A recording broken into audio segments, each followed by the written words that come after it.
Gone are the days where a family can survive on just one paycheck.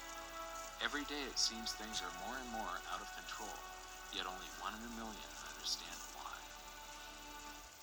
You are about to discover the system that is ultimately responsible for most of the inequality in our world today. The powers that be do not want you to know about this, as this system is what has kept them at the top of the financial food chain for the last 100 years. Learning this will change your life because it'll change the choices that you make. If enough people learn it, it'll change the world because it'll change the system. For this is the biggest hidden secret of money. Never in human history have so many been plundered by so few, and it's all accomplished through this, the biggest scam in the history of mankind.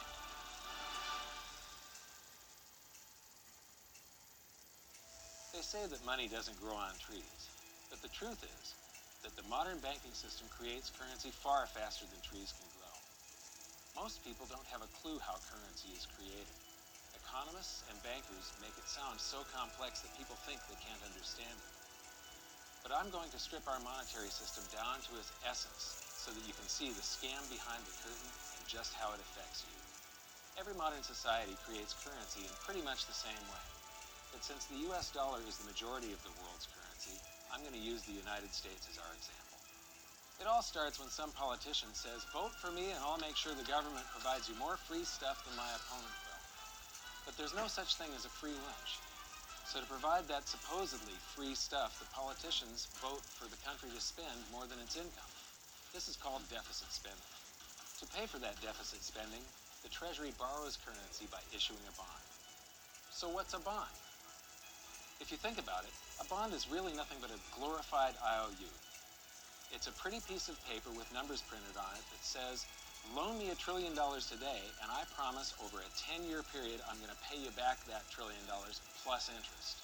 But what you need to understand is that Treasury bonds are our national debt. These glorified IOUs are to be paid back by you and I and our descendants through future taxation. Therefore, when the government issues a bond, it steals prosperity out of the future so that it can spend it today. The Treasury then holds a bond auction, and the world's largest banks show up and compete to buy part of our national debt and make a profit on it by earning interest. You'll notice that as we move through this process, the big banks are there, taking a cut every step of the way. This isn't by chance, as you'll see shortly. Then, through a shell game called open market operations, the banks get to sell some of those bonds to the Federal Reserve at a profit. To pay for the bonds, the Federal Reserve opens up its big old checkbook and writes bad, bogus, counterfeit checks that should bounce because they're drawn on an account that always has a zero balance. There isn't 1 penny in there. To quote from the Boston Federal Reserve, "When you or I write a check, there must be sufficient funds in our account to cover that check. But when the Federal Reserve writes a check, there is no bank deposit on which that check is drawn. When the Federal Reserve writes a check, it is creating money." The Fed then hands those checks to the banks, and at this point, currency springs into existence.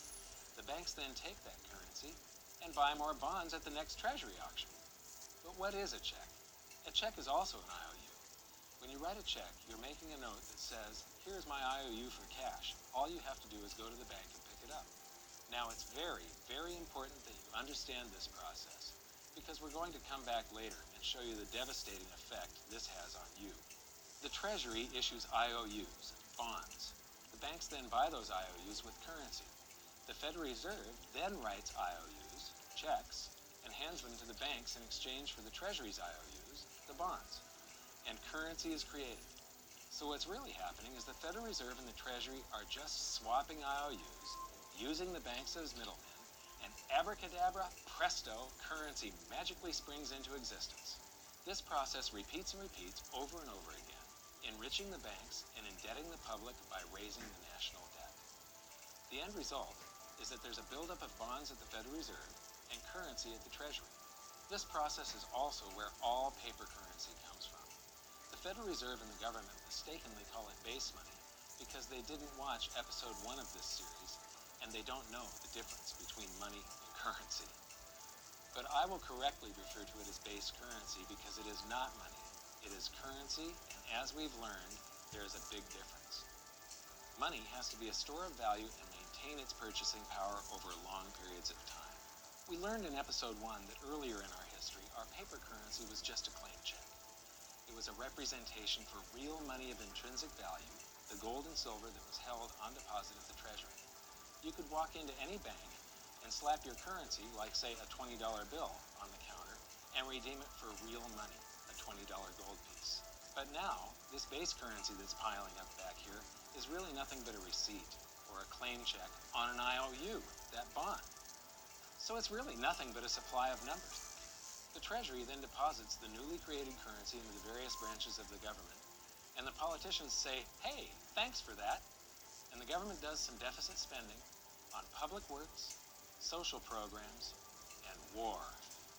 The government employees, contractors, and soldiers then deposit their pay in the banks. Now this may come as a shock to you, but when you deposit your currency with the bank, you're not actually depositing it into an account to be safely held in trust for you. Instead, you're actually loaning the bank your currency, and within certain legal limits, they can do with it pretty much anything they please. This includes gambling in the stock market and loaning it out, at a profit, of course. Now this is where the machine of currency creation really gets cranky, because this is where something called fractional reserve lending comes into play. Fractional reserve lending is exactly what it says. The banks are allowed to reserve only a fraction of your deposit and loan the rest out. Although reserve ratios may vary, I'm going to use a 10% reserve ratio as our example. If you deposit $100 into an account, the bank can legally take $90 of it and loan it out without telling you. The bank must hold $10 of your deposit in reserve just in case you want some of it. These reserves are called vault cash. But why does your bank account still say you have $100 if the bank has stolen $90 of it? Because the bank left IOUs it created called bank credit in its place. Now I know this sounds crazy, but here it is in black and white from the Fed. Commercial banks create checkbook money when they grant a loan simply by adding new deposit dollars in accounts on their books in exchange for a borrower's IOU. These are nothing but numbers that the banks type into their computers. And even though these bank credit IOU numbers are very different from base currency numbers, because they only exist in computers, they are still currency. So now there is $190 in existence. Now the reason people take out loans from the banks is to buy something. They're going to buy a house or a car or something like that. So the borrower takes the $90 that the bank loaned to him from your account, and he pays the seller of the item. But then the seller deposits that currency into his account, and his bank loans out 90% of that and leaves bank credit numbers in its place. So now there's $271 in existence. This process repeats and repeats until under a 10% reserve ratio, an initial deposit of just $100 can create up to $1,000 of bank credit, all backed by $100 of vault cash, just 10%. But as I said, reserve ratios vary wildly. On some deposits, it's 10%, on others, it's 3%, and on some forms of deposits, reserve requirements are 0. The result is that the expansion of the currency supply by the banks is far greater than even this example would lead you to believe. So once again, when currency is deposited in the banks get to lend it out, and then it gets redeposited and relent, redeposited and relent, redeposited and relent over and over again, creating bank credit all the way. This is where the vast majority of our currency supply comes from. In fact, 92 to 96%